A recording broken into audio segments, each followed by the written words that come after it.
Welcome back to Tales of Two Bros. I am Angel, I'm Adan. and this is our marvelous review of Shang-Chi and the Legends of the Ten Rings. Oh, When you got that glow, you know. it's a different movie.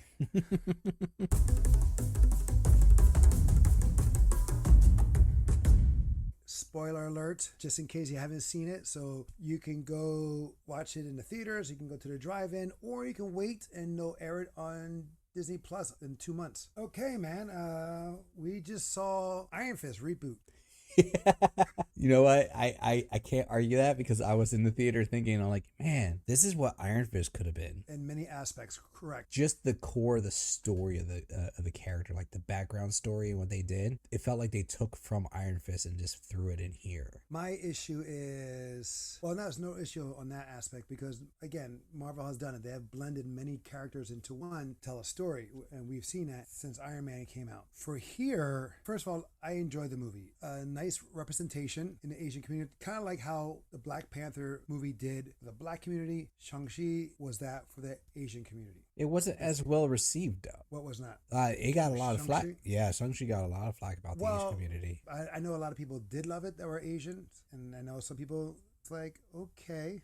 Yeah. Now, granted, when we saw it at the drive-in, and I got distracted. I guess I'm used to seeing movies at our home. No distraction in the sense of people talking or turning on their phones, or in this case, in our drive-in, people, while parked, still had their headlights on, hitting the screen. So a couple of times I had to get out of the car and tell them to turn off the lights. So that aggravation happened. So that kind of took me away in that aspect. And then also the headlights hitting the screen, you can't really see when stuff was dark. It takes away the detail. Right, like the fighting outside the building on the scaffolding, I couldn't really see. I was like dark. I was like, I was having trouble making out the details. And my main issue is that I grew up, and I think you did it, I think you read some of my comics, of the original Shang-Chi comics, Deadly Hands of Kung Fu, where that story was influenced hugely by Bruce Lee, James Bond films, the Mission Impossible show at that time. Books then was more like espionage type of stories with martial arts in it, and how Shang-Chi was represented in that.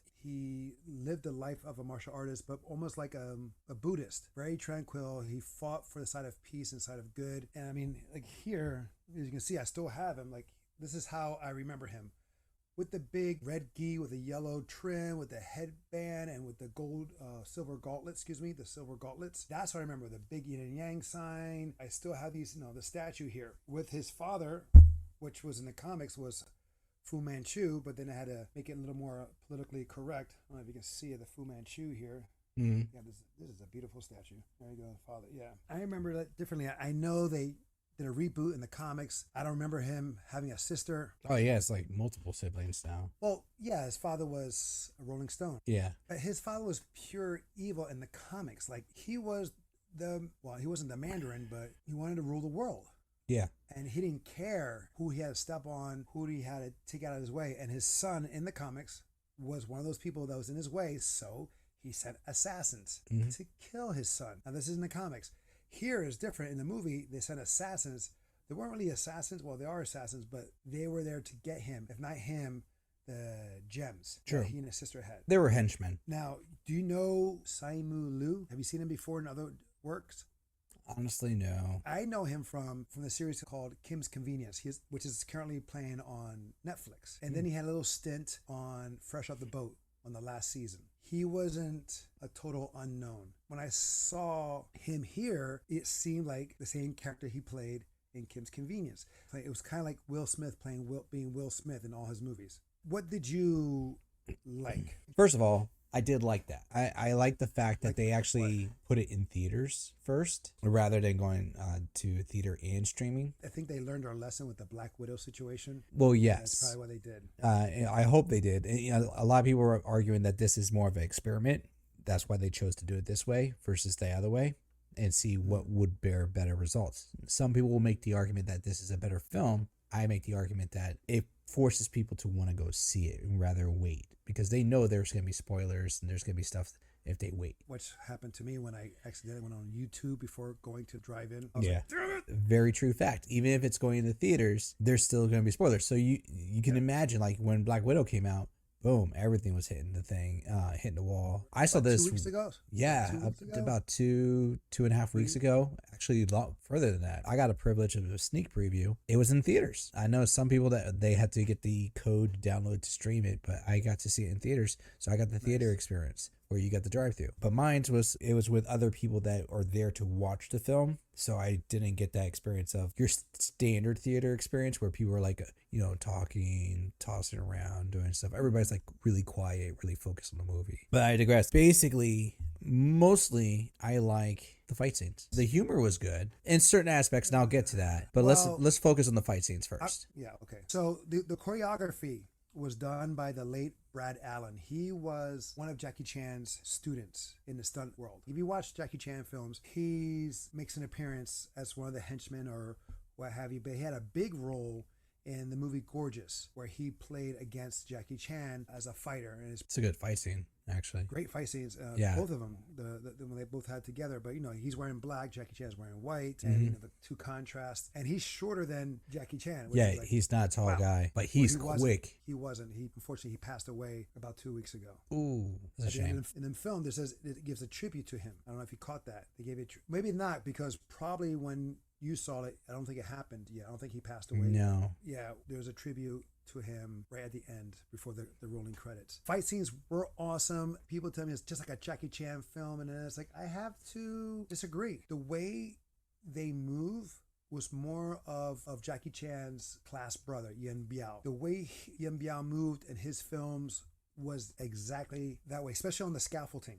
That scaffolding scene, I think that's where people are really confusing the Jackie Chan moment, because the scaffolding scene gave me the vibes of Rush Hour 2, where they're fighting on the scaffolding. There's a lot of parallels that are there. Yeah, I understand that, but in the sense of how the choreography was done, the tempo, the fighting is very reminiscent of Yen Biao. Now, the jacket scene on the bus, I can see Jackie Chan doing that because he's done with using his jacket as a weapon to defend us like that. But the pace, the tempo, it was more of, like I said, Yen Biao. If you saw Knockabout, Eastern Condors, those movies where he's in it is he's pretty damn good. He'll use like the steps, the ladders, the scaffolding in those films. Like he's just moving all around, and that's what I saw that. There also I would say it felt like there was, and you'll know what I'm talking about, there was moments where it's kind of like giving tribute to like movies like Hero or House of Flying Daggers, or like obviously Crouching Tiger, Hidden Dragon. That's a given. That's when it went from like being like more modernist martial art film like we're talking about to more stylized, romanticized martial arts. And oddly enough, that was more around the halfway point, like when it shifted into that style. I would dare say when they went to the mother's home. Yes. For being a martial arts-esque Marvel film, I expected more martial arts. It started off good in the first act. Bam! Started off strong with the martial arts. And then the second act, I agree with that. That was probably hurt by a lot of the hype that was out there, because a lot of people were like, oh, it's supposed to be like Mortal Kombat, it's supposed to be like Kumite, whatever. Well, people had that, the way the trailer was done. Yeah. That's what you thought. And then you watch it and you're like, no. But it still had good fights. But the fight styles and the way it was going, it was like you said, it went from one to the other, and kind of took away, I think, from it by doing that. How so? Like you said, when it started out, the bus scene, fire. That was really good. And then it started going into like the other scenes, and starts going. Then when it starts going in the flashbacks, and then when it starts going into the more, the only way I can say this is Crouching Tiger style, which is beautiful and in its own right and really good. That's when it starts getting more fantasy and takes away the intensity of the fight scenes. I agree. You lose the urgency. It's one thing if you're watching the entire film like that, because then you're like, okay, this is the mood. But now you're changing the mood as you're fighting. Or if you started out that way and got more intense, then I would have been like, whoa. One of my problems were, after watching the movie, and I did some research in the sense of martial arts, stuff like that. I mean, it was obvious that Tai Chi was one of the major arts used, especially on the female side. I agree. And the way they moved, it reminded me of Jet Li in Tai Chi Master. And Jet Li was a big proponent of Tai Chi in his movies. And how the mother moved was similar to that, in the sense like she'll just come out with shaking the shoulders and getting in position and then moving around. I could see Jet Li doing it, even though Jet Li was not the choreographer, excuse me, but I saw it. Then they were saying that the father's side was Wing Chun, or Shang-Chi's side was Wing Chun, which I didn't see it. I didn't see that either. It was kind of like how they were saying it for Cole in Mortal Kombat, that he claimed that the fight he had with Goro was using Wing Chun, and I've practiced Wing Chun. I didn't see it. In this movie, I rarely saw it. There are no roundhouse kicks. Their kicks are usually for the most part, for the majority of the part, is from the hip down, because Wing Chun is made, the two stories, is made by a woman, priestess nun, or it was made for a woman. So regardless of the exact origin, a woman was involved. It was made for the woman warrior. Well, just to bring that full circle, like there is a Wing Chun movie that's about the origin of Wing Chun, starring Michelle Yeoh. Yeah. I remember as I was watching the film, I'm like, oh damn, Michelle Yeoh. Yeah, okay. And I remember watching Wing Chun. But to go with that also, here's another thing. This is her second Marvel film. She was in Guardians of the Galaxy 2. Oh yeah, she was one of the Ravagers. Right. So I'm thinking, because I thought that Disney and Marvel had in their contract that their actors cannot play multiple characters, or definitely they can't go to another company like DC to shoot. This is the second time. No, third, because you have the girl from Captain Marvel. She's now in Eternals. I want to say Gemma. I can't remember her last name, but she's in Eternals now. Mm-hmm. You have New Blade. Yeah. He was Cottonmouth. That one they'll probably give a loophole because I don't think they're calling the same universe. Yeah. I don't care. It's the same. I'm sorry. No. Like, I know what you mean. Defenders. They're part of the Defenders. They're like the low key Avengers. But to bring it back to Michelle Yeoh, the martial arts style, the father reminded me. What was the movie with the man with the iron rings? Kung Fu Hustle. Yeah, Kung Fu Hustle. The man with the iron rings in Kung Fu Hustle. Absolutely, his fighting style and technique. Hungar. It was very strong. It's very powerful. So my issue was, you have the mother who's doing Tai Chi, a very soft style, the way to use the opponent's energy against themselves. Mm-hmm. So is Wing Chun. It makes no sense to have two soft styles. Now, granted, we have Ip Man movies where we saw a male use Wing Chun, very strong and direct and effective.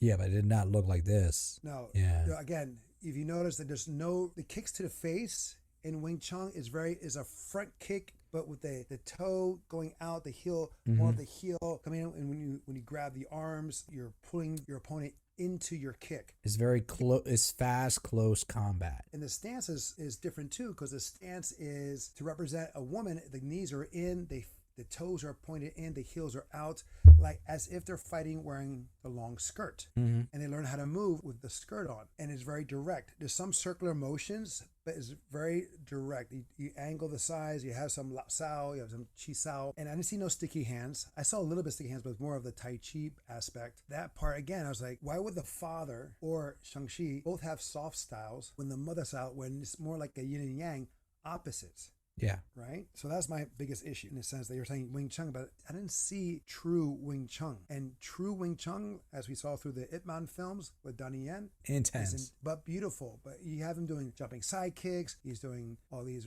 roundhouse and spinning kicks. Like the hammer strikes down. So I was like, okay. But overall, the fight scenes are still good. Setting aside the fight scenes, because really we could talk about that even longer. Yeah, of course. Yeah. I did like the certain performances. When I say the humor, it was because of the surprise guest appearance. Who's the surprise guest? Ben Kingsley. Oh my God, Trevor. Oh, he's an actor. He's an actor. He's an actor. I won the mobile with my performance. That's what I found out by accident on YouTube. I was like, mother. Oh, I tried. I was like, I almost slipped up and almost told you about it. I'm like, no, I'm gonna keep my mouth shut. That's a good spoiler. Granted, we know if you watched Iron Man 3, you would know that. If you saw the short film, yeah. Which they aired when this movie premiered. It aired too. It was like, well, hello, red alert, hello. Oh no, the short film aired years before.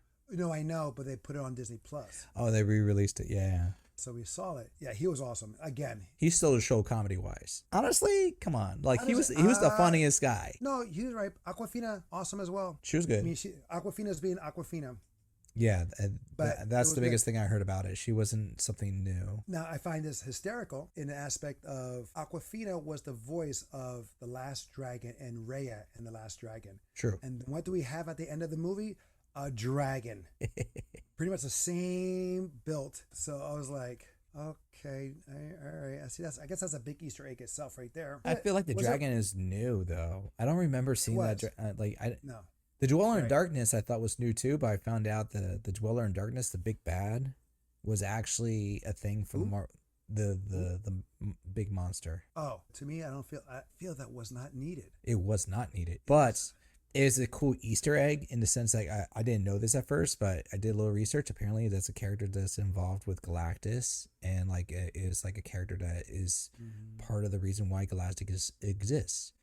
It consumes universes and life and stuff like that. But I agree, was not needed. It felt like overkill. And it drowned out what was good of the movie. But let's continue with what was good, and we'll go into that. Well, Easter eggs galore. To tie in the Black Widow film, they had a widow there.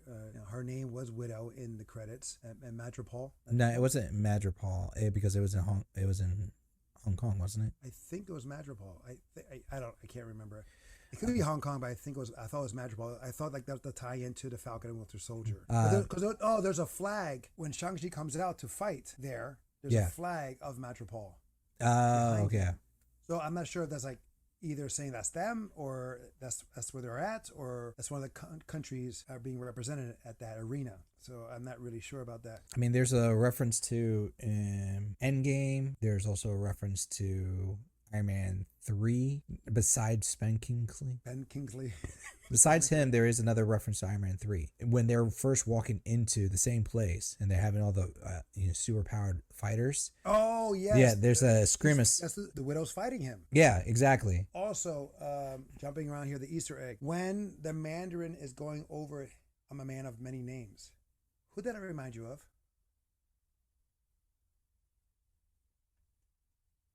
I mean, it was a good moment. I forgot the moment. Kang. Oh. When Kang going to Loki, I'm a man of many names. I'm the conqueror. I'm the destroyer. That scene. So when he was doing, it was like they're taking it directly from Loki. But Kang did it better. No doubt about it. But it was still a good moment because he's like, it's so funny that people are afraid of an orange. Right. Also, like there's like he's been in the shadows watching everything because they show it on the screens of Iron Man 1. Yeah. When you see Tony Stark, even though the 10 rings is still the same, the middle was different. I guess it represents the location of each section. It could. Because you have, for the Mandarin, it's the twin hooks. But in Iron Man, there are sabers. Well, that might have to do more with what they're doing in the comics now. In the comics now, and that might be answered in later movies, they might tie it in. The order that Shang Tsung's father ruled was the Order of the Hand, or the House of the Hand. In the comics, he was a member of like the 5-weapon society or 5 deadly weapon society. So they changed his background to he became mortal because he was originally a good guy fighting for like the freedom and protection of the people of China. And then like he got into sorcery. He tried to save his brother's life. His brother in turn didn't want to sacrifice his brother, because he would have cost his life. So he sacrificed himself to save his other brother. So he basically reversed the spell. You talking about the Mandarin here? Yeah, that's what I'm talking about. And this is new in the comics. So it's like, if I try to save you, you say no, and you reverse it and save me instead, I gained all your power. It multiplies. I become immortal-like in turn, but I also become corrupted because of the power. Sounds like Jet Li is the one.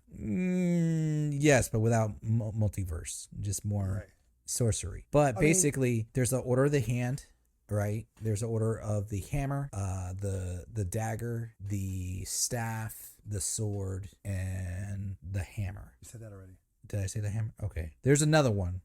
I'm just forgetting it. But it exists. So the sickle might be one. Maybe. The hand, that's Japanese though. That's with the ninjas. Not in this series. Like in this series, they say the hand because Shang-Chi doesn't use weapons. He's barehanded, so he's been taught how to use the hand only. He's proficient with other weapons. It's just that his preferred choice is hand. Again, I'm theorizing that's what it could be. I just ordered Shang-Chi books, the new ones, because I don't know what they did with the updated version.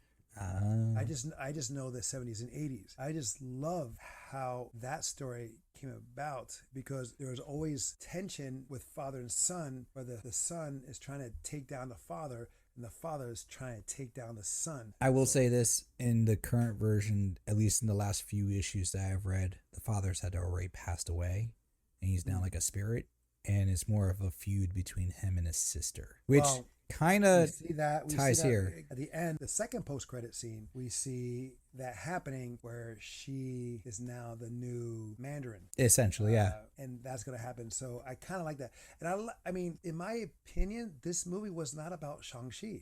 Oh, absolutely not. It was about the father and it was about the sister. I can see that because I was watching it with my friend and we turned to each other and we're like, wow, she has been shot down by everyone in this film.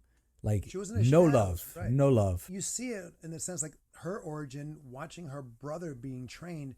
No one's teaching her, but she takes the spearhead and starts training herself. Yep. And no one knows what she's doing. It's just like that mentality of women should be seen and not heard, and they should not pick up a weapon. You know, they're all for domestic, what have you. But you see her being a badass herself. Even before then, the mother was cradling Shang-Chi's character. Right. We're watching there and like, wow, she is just being ran over. No one cares about her. So I can see that being like her taking over ownership. It's just that fact that she doesn't show up until later in the film. But you're right. He doesn't feel as important as a character, even though he's the central character. That's the feeling you get. And then again, the father, the Mandarin, is a tragic story because he gave up everything for his true love. Granted, he was a bad guy to start with. Let's he was honest. A bad guy. No, you're right. But he gave up that life.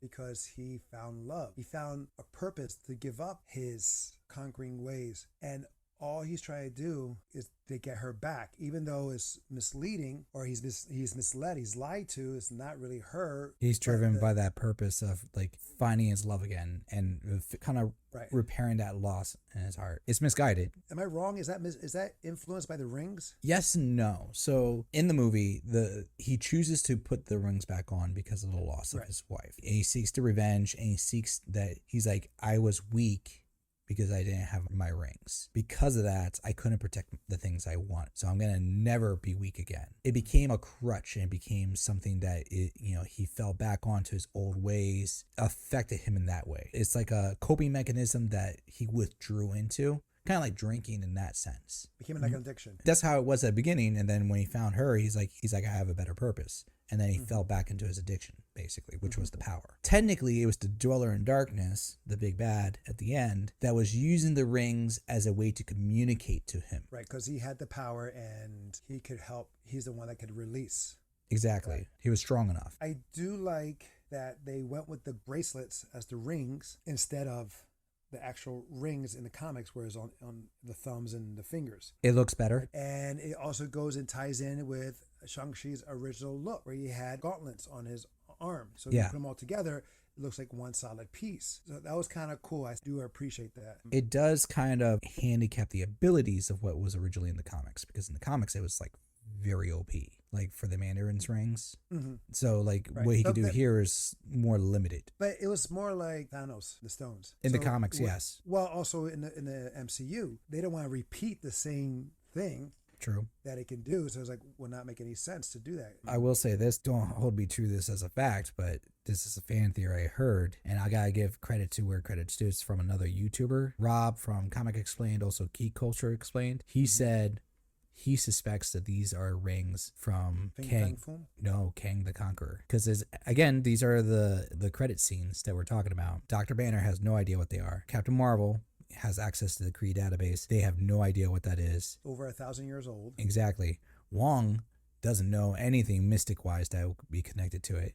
And Dr. Banner, if anything, they all confirm that it's sending a signal. It's working as a beacon. Could it be a beacon for Galactus? Well, that's the other thing. So like one person, like he did go over some other theories, but the Kang theory was a little bit more, it sounded more sound because of the technology of the rings.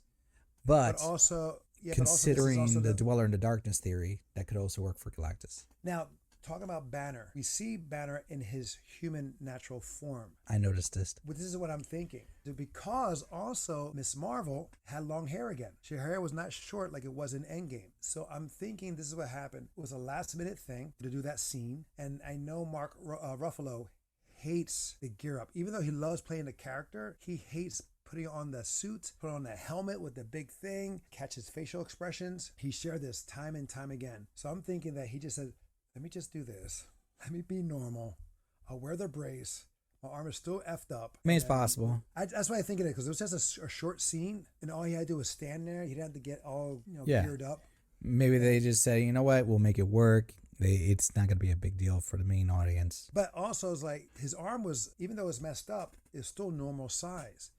Mm-hmm. As Professor Hulk, it was not normal size for the Hulk. Deteriorated and smaller. I could be wrong, and they could whatever. And same thing with Carol Danvers. She's like, I don't want to wear a wig. Can I just do this without, just put the suit on and I'll just do it? That's my theory on that. Speaking of Banner, we have to talk about the Easter egg that was given in the trailer. Oh, Abomination. Yes. And we know definitively it is Abomination now. We heard his name. He's referred to as Blonsky. There is actually not Blonsky, but his first name. That's what Wong calls him. But, either way, and what's sad about that though is I was hoping more for that fight scene though. Right? It was so short. He knocks himself out like he's supposed to be, He's like try not to hit me so hard next time. And that was the other thing. Right. It looked like he was training Abomination. Well, no, I think they were doing it's a fight on bets, right? Say they bet on Abomination 10-1, and Wong is 2-1, or vice versa. If Wong wins, the jackpot will be bigger. Because why? Because Abomination is freaking huge. True. It's a threat, and it also calls back to Hawk and Thor in Ragnarok. Yes, it does. But the reason why I think it's training is because, one, after the fight, they have that moment where they're still talking, they're socializing. Wong's giving him tea, and you can see him. He brings him into the Sanctum Sanctorum, and the way he's talking to him is about like control your hits next time, and they're talking about that. So I'm like, okay, this sounds like that, because I got the vibe. I'm like, what if we're gonna get like because remember, the Defenders is what we saw on Netflix, but the traditional Defenders in the comics was like a rolling roster of heroes, ragtag characters, some big, some small, and they were usually hosted. In most instances, it was an unofficial team, but it was usually brought together by Doctor Strange. Right, but the thing is, Abomination was never on the good side. I don't believe. Exactly. But he could be part of the Thunderbolts. Mm-hmm. And that was what I was thinking. I was like, what if he's like kind of like the Thunderbolts, where they turn like characters like the Red Hulk into a good guy and so forth like that. What if they flipped Abomination and they use him for Defenders or something like that, led by Wong? But we'll find out what that relationship is. They'll probably find out either in a one-shot or in Spider-Man's maybe Doctor Strange too, the Multiverse of Madness, maybe. But obviously there was a relationship, and he's going to be back, Abomination that is, he's going to be back in the She-Hulk series. Yes. So we'll see that, and probably we'll get more information on that as well. And I liked his character design because it was very true to how it is in the comics. More so. More than the Ed Norton's version, right? Let's talk about some of the stuff that we didn't like. Sure. You can go ahead with that. For all the things I liked, oddly enough, when they got more into, I didn't mind them going to the fantasy reality, but when they got more into like the supernatural aspect of their fighting techniques, and more so that even I could have even forgave that. The final scene with the big boss, the Dweller in Darkness, it took away the intensity from the father, and basically what was beautiful hand-to-hand combat in a lot of scenes, even when they added some special effects, was drowned out by like giant monsters it was the Godzilla effect. When you have something so massive and then it looks like they're trying to cover up some of the effects by like having scenery and like waves and stuff crash into each other, so it looks like a storm, because then you don't have to see as much details from everything else. It feels out of place. It just took away. It was, again, that add-on was not needed. I would like to have seen the father go even more crazy, in a sense, his obsession to find his wife, that he just loses it altogether, and he's just taking taking down the village. Like, I can see that. Since he can't have his wife and can't be happy, no one can be happy. That would have been awesome. And then Shang-Chi really has to stop it. I like that. I do like that idea, actually. The other thing is, if they are going to still do the Dweller in Darkness, take away the Soul Eaters, those little things that fly around. take that out. Make it so that the father releases the dweller in darkness, but then he realizes, but unlike when he realizes in the actual movie here, and he just gives up his rings, he actually is the one that kills the dweller in darkness, but dies in the process. Well, he sacrificed himself. He kind of sacrificed himself, but he could have gotten out of it. He had the rings. He had half of the rings. Did he have half? Yeah, because Shang had the other half. I think he could have got out. Because both sets was enough to destroy the dweller in darkness, apparently. So they're super strong. Dweller of Darkness, its minions, the little things, it kind of remind me of Wizard of Oz. The flying monkeys. What's funny, though, I will say this. When I saw the drawings of the Dweller in Darkness before they actually released it, I was like, no way, because I thought they were talking about Noel the symbiote god, who was an enemy of the Celestials in the comics. Which will tie in the for Eternals. And I was like, ooh, I got so excited. And then they released it. I'm like, oh no. My imagination got away from me because he is a badass character. I mean, granted, he's a more Venom character. But you know that the general of that town, he was in Kung Fu Hustle. Yes. And he also worked with Bruce Lee. I think in Return of the Dragon or Fist of Fury. Another thing, like what bothered me was the underuse of Death Dealer. He got taken out like... Oh, that's the other reason why you didn't like the little soul takers. He got murked quick. Real quick. I was like, wait a minute. He's the one that trained all the soldiers. He trained Shang-Chi. He was the top guy. And then the one who gets past him is Razor Fist. The big Bruce. Henchman. He's the guy from Creed. He played Ivan Drago's son. His look, which is pretty menacing, his big guy. And his voice was so soft. Yeah. The voice did not match his appearance, his stature. You would think it would be a little more... It didn't match the car, though. The car was dope. But it was like, that's his car. Small ass car, by the way, for a big dude. That's why I say it was appropriate. You're advertising. Hi, I'm Razor Fist, because the whole car. I think that was kind of cheesy. I don't know why they did that. That was more humor. For a henchman of a secret organization, you're gonna have that. You Yep. know? But the Death Dealer, like he was awesome when he fought Shang-Chi in the building. That was one of the best fight scenes there, and he was just so cool. He was the Boba Fett of the original trilogy, where badass. You see that as a badass, but then gets taken out relatively easily. Speaking of which, that does remind me, like in the comics, like you would know this more than I would. He was a more pivotal character in the comics, like more threatening, right? Yeah, because he was really like the father figure of Shang-Chi, because the father was out away doing his, trying to conquer the world, what have you. So he spent a lot of time, or Shang-Chi and Death Dealer spent a lot of time together to train, and then he was sent to kill Shang-Chi. Mm-hmm. So that's hard. It's like the person who raised you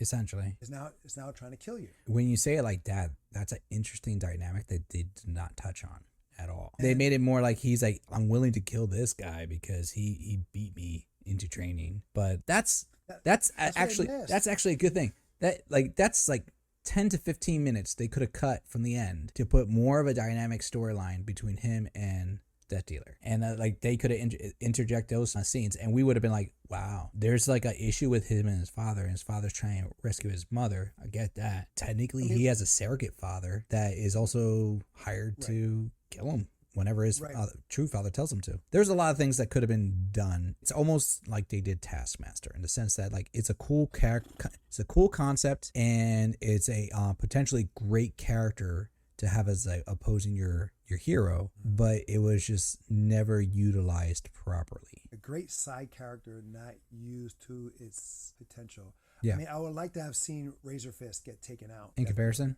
Yeah. I thought Razor Fist was going to go. Yeah, I mean, it would make more sense because, again, the guys on martial arts, he could have teamed up with Michelle Yeoh's character, and they would have just form a circle or form, back to back, and then taken out all those flying monkey kind of things, whatever they are. He is such a cool looking character. That's the thing. And Razor Fist is not a cool looking character. All he has is a freaking razor for a fist. That's it. That's all he has. And he took one of those spears. And made it into his new razor. But actually, I would have been like, that's fire if they did a scene where it was like Hero. I love Hero. That's one of my favorite. In comparison to those movies that came out around that time, Crouching Tiger, Hidden Dragon, House of Flying Daggers, Hero is my favorite. I know a lot of people will argue about the other ones, but I like Hero because Hero's legit. It is legit, and it's just like literally every story was a different art style in their fighting and how they did their, what I'm getting at is there's like a scene where, isn't there a scene like where they're shooting arrows, and in Hero he's like just like using his weapon, and he's like he's just dodging all the swording. arrows. He's hitting all the arrows away. And also there's the other scene where they're fighting and it's almost like slow motion with the water in the rain, and they're cutting through the rain. So do an IMDb of Hero. Yep. And go to the cast, and I believe that you'll recognize someone. All right, I got my list of actors. You recognize one of them? It's Broken Sword. He was the one with the calligraphy. Right, but he's in this. Yes, I know. So I'm saying, like, you have, like, in this movie, which is like the Easter eggs on that, you have the style, like you're saying, because there was arrow shot and all that stuff. It was like influence of Hero, and you have him in from that movie. You have the rings, like Hungar, and you have the general who is in not Hollywood Shuffle, Kung Fu Hustle. That would have been hilarious. But no, I'm saying, like, he's in, like I said, Kung Fu Hustle. So you have that tie-in. Yeah. And they have Michelle Yeoh, who is in almost all, but like a lot of martial art films. She did films with Jackie Chan. She played Wing Chun. And she was also in Tai Chi Master with Jet Li. So she's doing the Tai Chi movement. I would have loved her doing Wing Chun. It would have been great. Yeah, it would make more sense, though. It would have been nice. I did like the fact they spoke Chinese. Yes. Here's couple of my nitpicks. We already talked some stuff that we didn't like, but the nitpicks. So the Mandarin's wearing white when he goes to the flashback when he finds the wife. And they go into the Kunlun, which is really, that part's like more like Iron Fist when they opens up once a year to the public. They pretty much stole from Iron Fist with that storyline. The fact that his mother is the guardian of the entryway to the like a mystical kingdom that's a temple, like, dude, that's Iron Fist all the way. How is that Iron Fist? It was a guy. It was a protector, not a female. His parents died. If you exclude the gender, it's still there's always a protector of the hidden area of a mystical land guarded by a guardian that's gifted powers to become the guardian, and there's a dragon, and they get the powers from the dragon. You know what's kind of weird about this, or crappy about the Iron Fist, like how he got the powers? It was like, in the comic books, it wasn't martial arts. He choked the dragon out, and he got it printed in his chest. I was like, that's how you beat him. You didn't do martial arts. You didn't know. Oh, no, okay. But that's why Shang-Chi is a better martial artist in the comics too. Well, but let's go back to your nitpicks. He's wearing white. They're in the Jeep, and the trees are closing and trying to swallow them up. Trees are alive. He escapes. He lands on dirt, gravel. The cliff, yeah. His clothes are still white, not dirty at all. For me, I gotta see some kind of realism. You gotta make it real. If you're gonna. That's a James Bond moment right there, my man. It's even James Bond gets dirty. He goes like this, wipes off this, hits the thing, and then he's completely clean a moment later. Granted, he did the gesture. This guy didn't. He just rolled around and got up, and he's all still white, like not even a scratch. They did get him wet though. He should be dirty too, because the water's still a little dirty. Those are some nice clothes to get dirty, man. Even when he fights the girl, his wife, he gets hit to the ground, and he comes up. I was like, not even a knee mark on his. I was like, so like kind of like that. It nitpicked me. Here's another nitpick. Apparently, Shang-Chi is 24. He's really young because he left at 14. Yeah, and it was like gone for 10 years. So here's the thing. You're raised up, okay. He wasn't raised by anybody. He was by himself. Yeah. He was living at home. Yeah. So we saw that they're pretty much speaking in Chinese, which is awesome, as he's growing up. Very little English, even though he was supposed to, they're trained to speak multiple languages. I think he knew like 5 languages, I think they commented on that too. So he's 14. So pretty much the whole time he's speaking Chinese. Yeah, he'll speak English here once in a while, maybe another language here and there.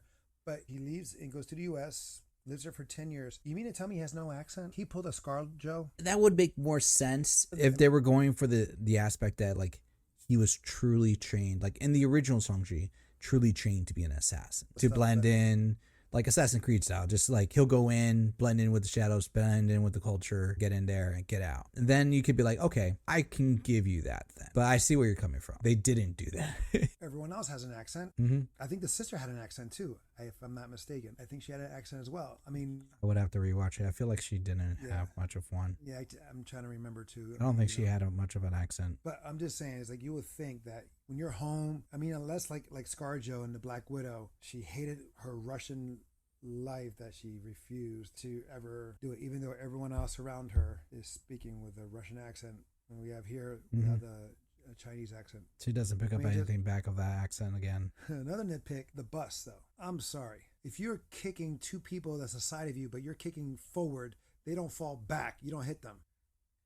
I'm sorry. I know what you're talking about. The split split kick. It looks good though. But all he does is like, he just kicks like right there. He doesn't kick back or anything like that, or the side of their heads, which would be even more badass. Like you saw their heads get hit and smash into the windows.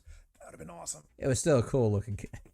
Okay. Also, again, to go with Wing Chun, and they were saying that he learned Wing Chun. That would have been a great scene for Wing Chun, though. It would have been awesome because the bus is so small, right? That would have been limited perfect with for it. space around. Yes, you can't do all that. Wing Chun is meant for close combat, but he does, the little shoulder, like the little, and he poses. He does what we see from Neo in the Matrix 4. He does the same thing. Wing Chun doesn't do that.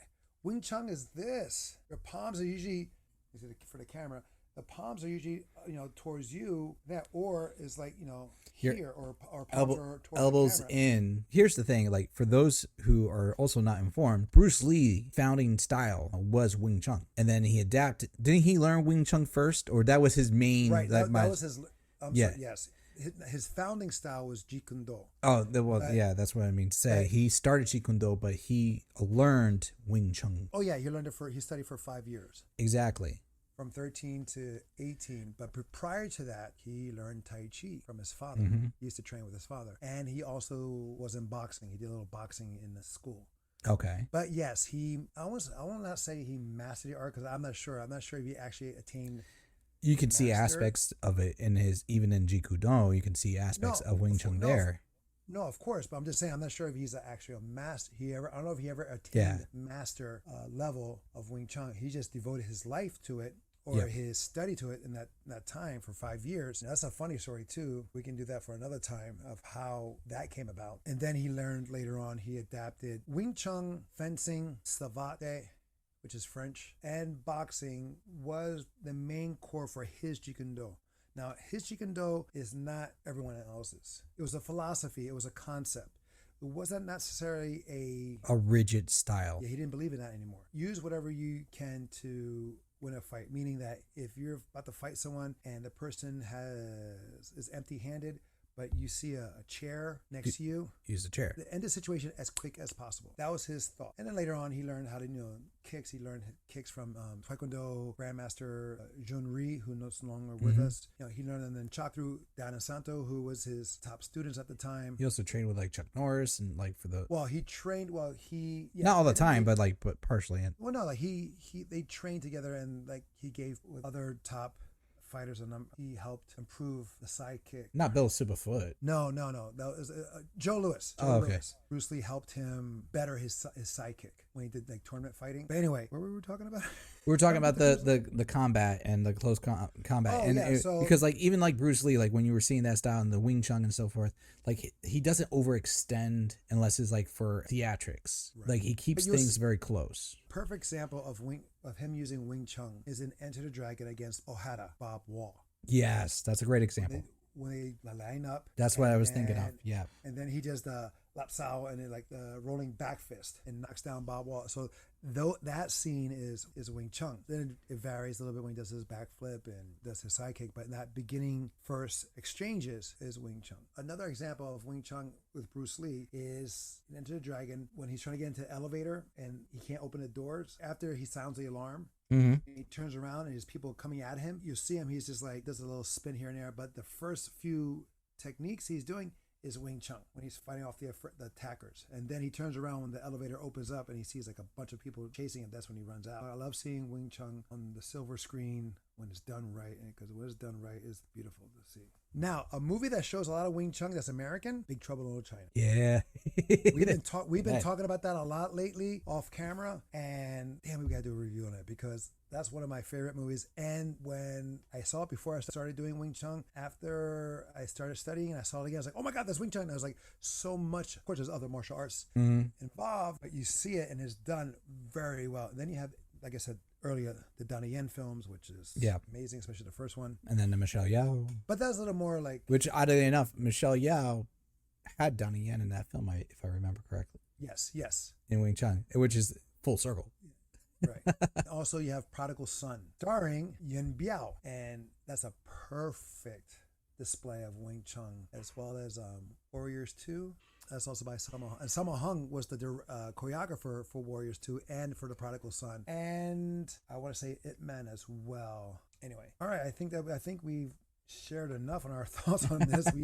We pretty much covered everything and a little bit more than what we thought we were going to cover. Let's give our ratings on this. I'll go first. I would definitely say this is clearance. I'm willing to wait. Like, I'm not going to get it as soon as it comes out, but I would get this if it was on a little bit of a sale, like maybe Black Friday, and then add it to my collection. I would purchase this, sale or clearance.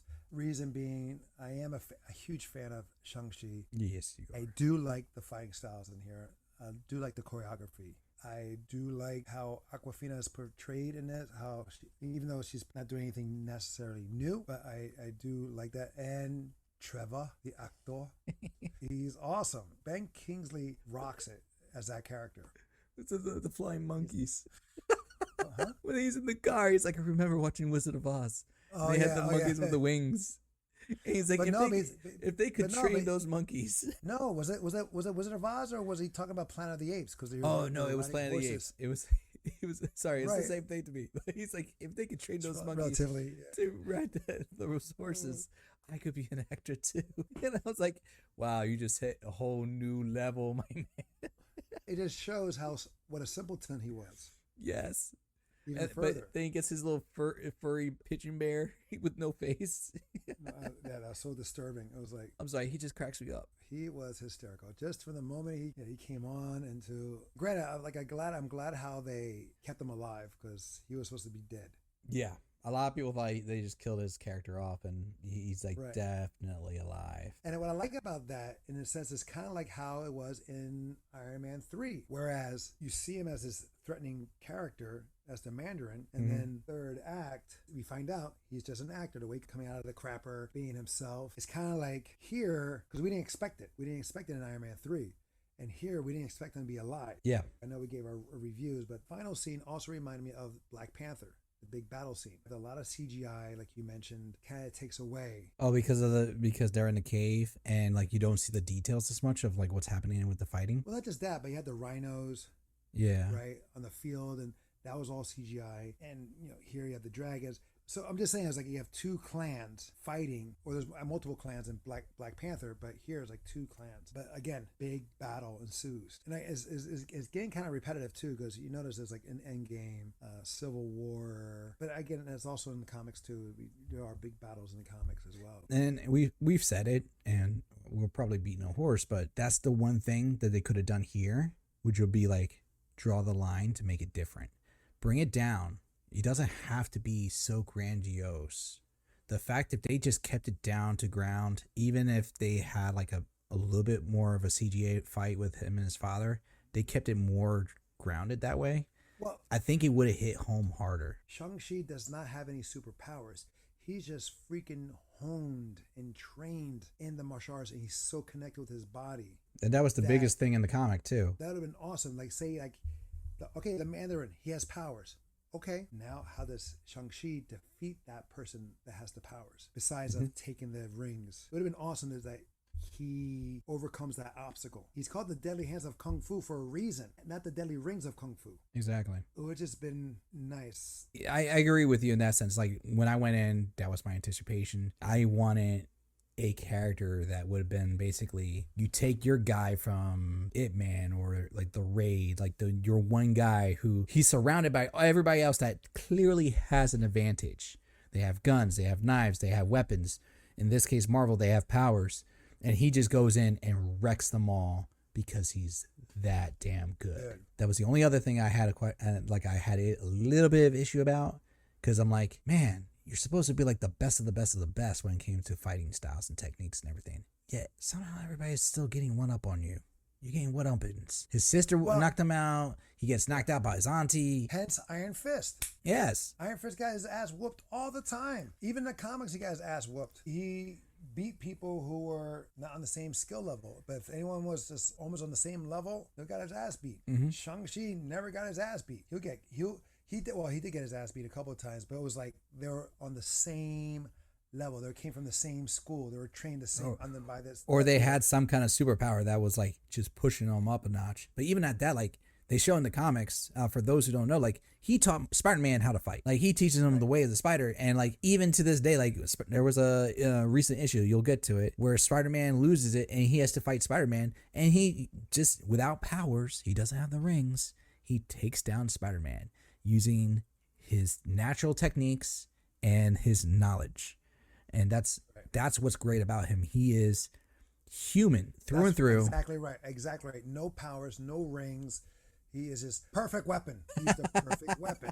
In my opinion, they missed that mark. I see what they were going for, which I'm okay with. But as a person that appreciates the old school of it, and I know you do, that's a mark that they missed. They could have pushed it that much further. This is one of those discussions, like you could have an argument like, listen, if it was him and Captain America and him and Captain America with Black Panther, he still walk out. Shang-Chi was that guy. I don't know about Black Panther. No, there was a issue in the comics where even Black Panther had to give respect to Shang-Chi. He's like I know a lot and I could do a lot, and even with my abilities, I have to respect this man. Shang-Chi he's that character, like how Captain America is always respected by everybody for his leadership and his like always being on the right in narrow area morality. People respect Shang-Chi for his fighting skills. He's that level. Sorry, I'm going back. I know we gave our reviews. I know we're supposed to be done, but we're on our rant stage right now.